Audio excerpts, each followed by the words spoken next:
2909. Now this isn't an episode of Reading the Wrong Way, rather I just want to bring your attention to something. A while ago I mentioned some money-saving tips, one of which included pre-ordering your books. I specifically mentioned Amazon.com, but I want to take that back at least for the time being. If you haven't heard, Amazon is currently in a feud with Hachette Book Group, who as far as my fanbase is concerned, handles Yen Press books. While most of the details have been kept secret, the argument initially concerned ebooks. Normally, once a retailer buys a hard copy of a book, that book is theirs and they can discount the item as they see fit.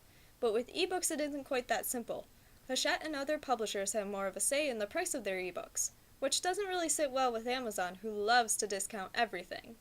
Now initially as a consumer you may think, wow, this sounds great. If Amazon wins, it'll probably mean lower prices.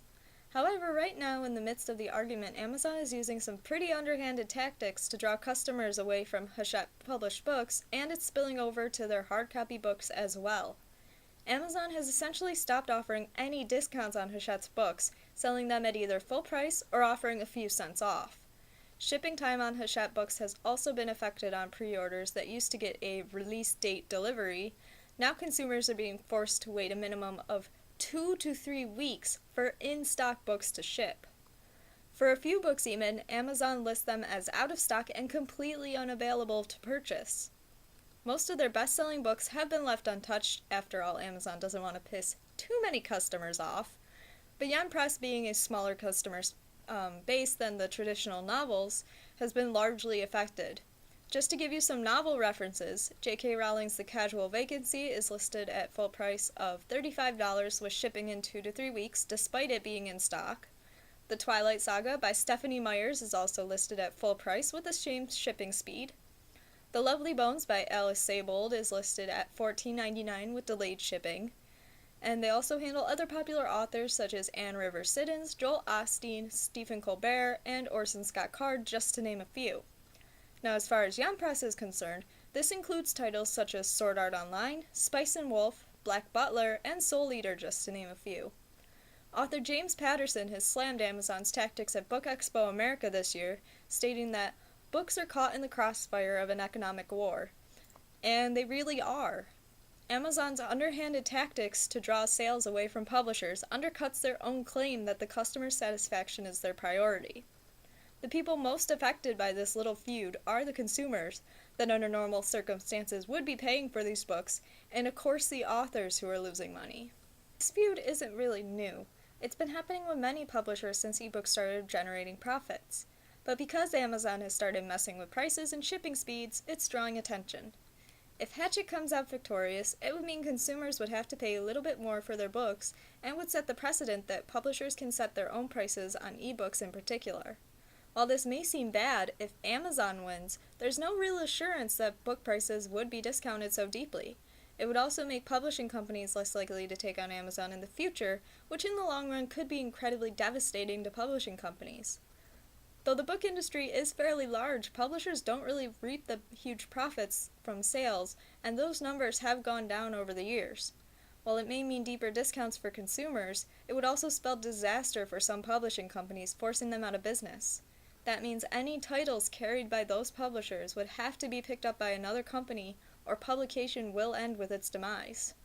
Now, I'm not telling you to root for the publishers, nor am I telling you to root for Amazon. That choice, of course, is yours alone. Lots of people are rooting for Amazon because it is going to theoretically mean lower prices and deeper discounts. However, I personally will be rooting for Hachette because overall I would prefer to see the publisher stay in business than get a deeper discount on my books. After all, there would be no books to discount if they go out of business. Amazon has been trying to control book publishing for years, and quite frankly, them getting that monopoly doesn't really sit well with me. I also don't appreciate putting consumers in the crossfire of a feud that doesn't really concern them. Consumers should never be hurt when two companies are feuding. I know that's not entirely possible in this world anymore, but as a consumer, I think it's a pretty rotten tactic. It won't stop me from buying from publishing groups. I'll simply take my money elsewhere. Now, if you'll indulge me, I'd like to share how I discovered this. I keep detailed lists of my pre-orders that were initially made through Amazon, but I don't watch them continuously.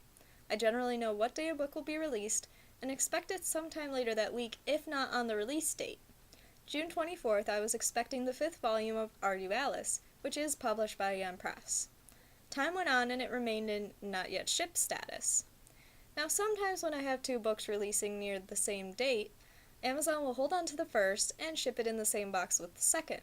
I'm fine with that as it helps the environment a little bit.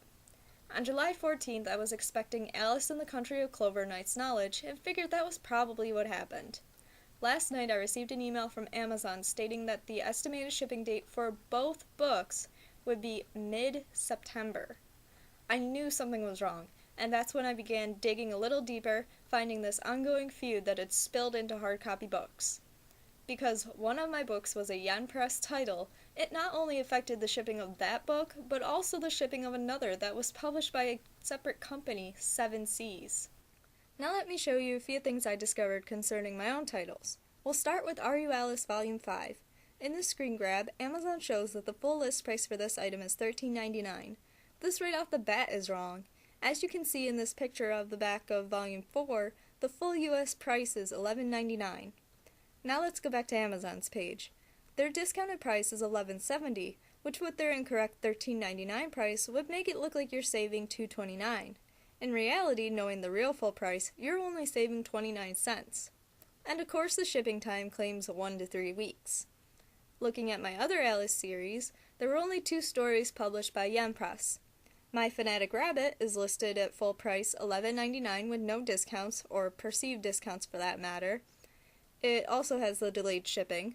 The original series, Alice in the Country of Hearts, has a book price of $18.99. Amazon shows it at $20 with a discount of $18.99. In other words, you're paying full price for it with delayed shipping of 1 to 4 weeks.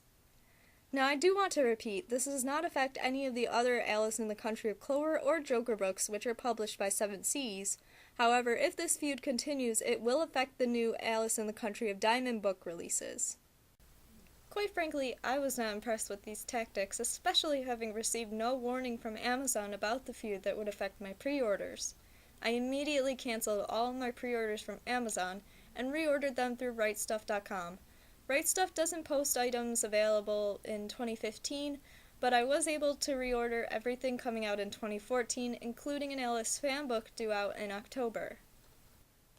To compare prices, I bought Are You Alice Volume 5 at $9.74, while My Fanatic Rabbit is discounted to $8.99, and Alice in the Country of Hearts Omnibus Volume 1 is discounted at $14.24.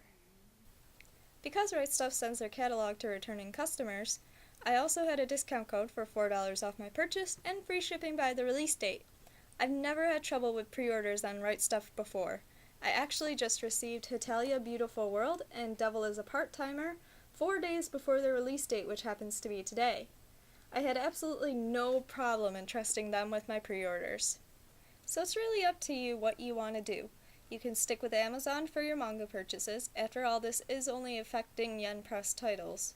To me, it shows that they'll be willing to do this to other publishers, so I took all of my orders to RightStuff.com, whom I trust for discounts and speedy delivery. The only 2 problems I found with RightStuff.com are that you can't order anything beyond 2014, and that you'll be spammed pretty much every week or so with "we're working on it" emails. However, with the latter, I feel it's another way of them reassuring that they know my order's been placed and continue to send me the price as a constant reminder. I can make sure the prices never fluctuate in between. You could also go to your local bookstore or anime distributor, as well as Barnes & Nobles and eBay. This is just my take on the feud, and I wanted to be sure that those of you who watch these videos are aware of the problem and the tactics Amazon is using to draw customers away from Yen Press and Hachette books. I would hate for someone else to just assume it was a minor problem or a combined order like I did. This feud could very well affect how books are distributed in the near future. Good luck to all of you as we deal with this in the meantime, and hopefully I'll see you next time. When I was given freedom, oh, all I did was flee. When I turned back, there was nothing to see. You closed your doors before I could open mine. Now I know, now I see, it was a